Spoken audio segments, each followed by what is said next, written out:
آج ہم ایک بہت ہی آپ کہہ لیں محترم اور معجزاتی داستان پر بات کر رہے ہیں۔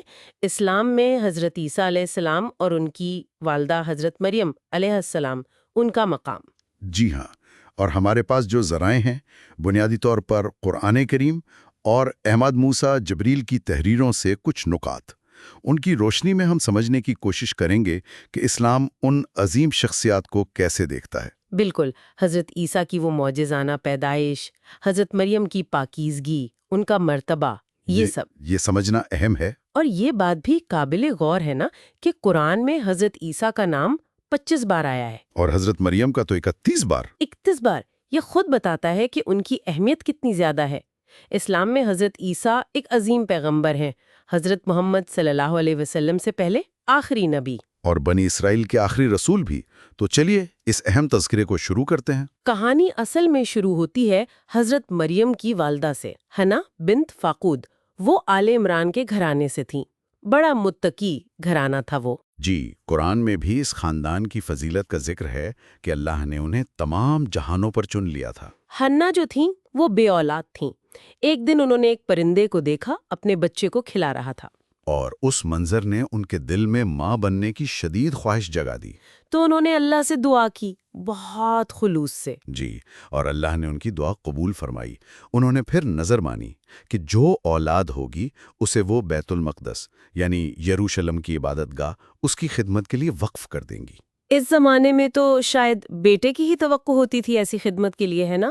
ہاں، رواج تو یہی تھا، مگر اللہ کی مرضی، انہیں بیٹی عطا ہوئی جن کا نام انہوں نے مریم رکھا۔ اللہ کی حکمت، انسان سوچتا کچھ ہے، ہوتا کچھ اور ہے۔ بالکل، اور اللہ نے نہ صرف ان کی نظر قبول کی بلکہ حضرت مریم کو ایک خاص مقام دیا۔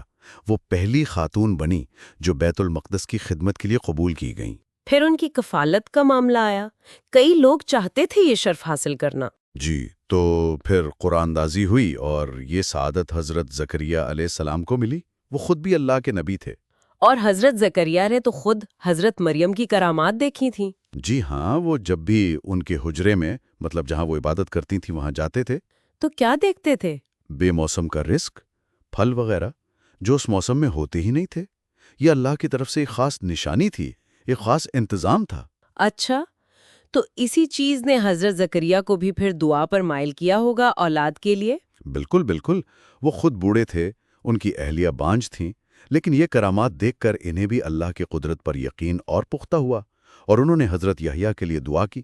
گویا حضرت مریم کی برکت تھی جو دوسروں تک بھی پہنچی۔ یقیناً، پھر وہ اہم موقع آیا جب حضرت مریم عبادت میں تھیں اور فرشتے آئے۔ جی، اور انہیں پیغام دیا کہ اللہ نے انہیں چن لیا ہے، پاک کیا ہے اور تمام جہانوں کی عورتوں پر فضیلت دی ہے۔ یہ بہت بڑا مرتبہ تھا، بہت بڑا اعزاز۔ اور اس کے بعد ہی وہ واقعہ ہوا جب فرشتہ جبرائیل علیہ السلام ایک انسانی شکل میں ان کے سامنے آئے۔ جی، سورت مریم میں اس کی تفصیل ہے، ایک خوبصورت نوجوان کی شکل میں، اور آ کر انہیں ایک پاکیزہ بیٹے کی خوشخبری دی، حضرت عیسیٰ کی۔ حضرت مریم کا رد عمل وہ تو بہت فطری تھا۔ وہ حیران ہوئیں کہ بھئی یہ کیسے ممکن ہے؟ ہاں، کہ انہیں تو کسی مرد نے چھوا تک نہیں، وہ تو پاک دامن ہے۔ تو فرشتے نے کیا جواب دیا؟ فرشتے نے کہا کہ یہ آپ کے رب کے لیے بہت آسان ہے، یہ اللہ کی قدرت کا ایک نشان ہوگا لوگوں کے لیے، اور اللہ کی طرف سے ایک رحمت، اور یہ تو طے ہو چکا ہے۔ پھر جیسا کہ آتا ہے، جبرائیل نے ان کے گریبان میں پھونک ماری اور وہ اللہ کے حکم سے حاملہ ہو گئیں۔ یقیناً ایک بہت بڑی آزمائش بھی تھی ان کے لیے۔ بالکل، جب پیدائش کا وقت قریب آیا تو وہ لوگوں سے دور چلی گئیں، ایک الگ جگہ پر۔ بیت لحم کا ذکر آتا ہے۔ جی، اور وہاں انہیں درد ذہا شروع ہوا۔ تکلیف اتنی شدید تھی کہ انہوں نے ایک کھجور کے سوکھے تنے کا سہارا لیا۔ اور اس تکلیف میں ان کی زبان سے نکلا کہ کاش میں اس سے پہلے مر جاتی اور بالکل بھلا دی جاتی۔ یہ ایک انسانی لمحہ تھا، اس شدید کرب کا اظہار، لیکن فوراً اللہ کی مدد آئی۔ نیچے سے ایک آواز آئی۔ آواز کس کی تھی؟ حضرت عیسیٰ کی یا جبریل کی؟ مفسرین میں دونوں رائے ہیں، واللہ علم۔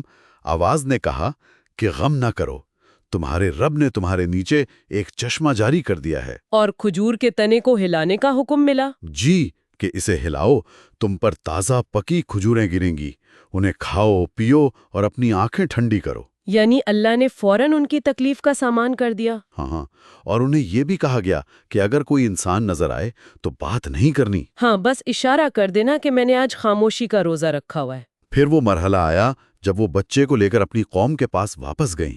یہ سب سے مشکل لمحہ رہا ہوگا۔ یقیناً لوگوں نے دیکھتے ہی باتیں بنانا شروع کر دیں، تہمتیں لگائیں، برا بھلا کہا۔ تو حضرت مریم نے کیا کیا؟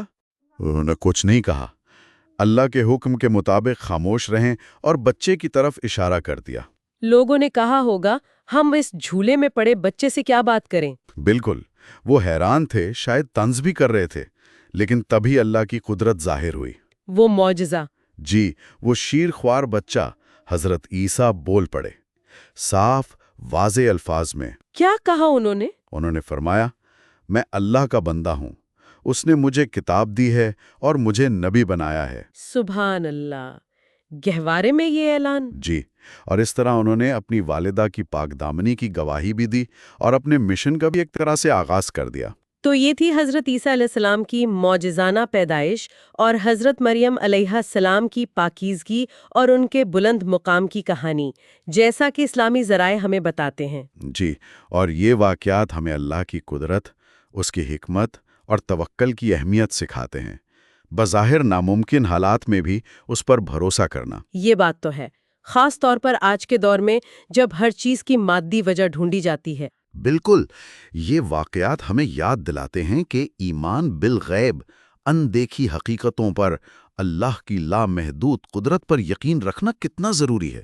اور شاید یہ سوچنے کی بات ہے کہ کیا ہم آج بھی اپنی زندگیوں میں ایسے ہی غیر متزلزل یقین کے ساتھ اللہ کی قدرت پر بھروسہ کرنے کو تیار ہیں؟ یہ واقعی ایک اہم سوال ہے جس پر غور کرنا چاہیے۔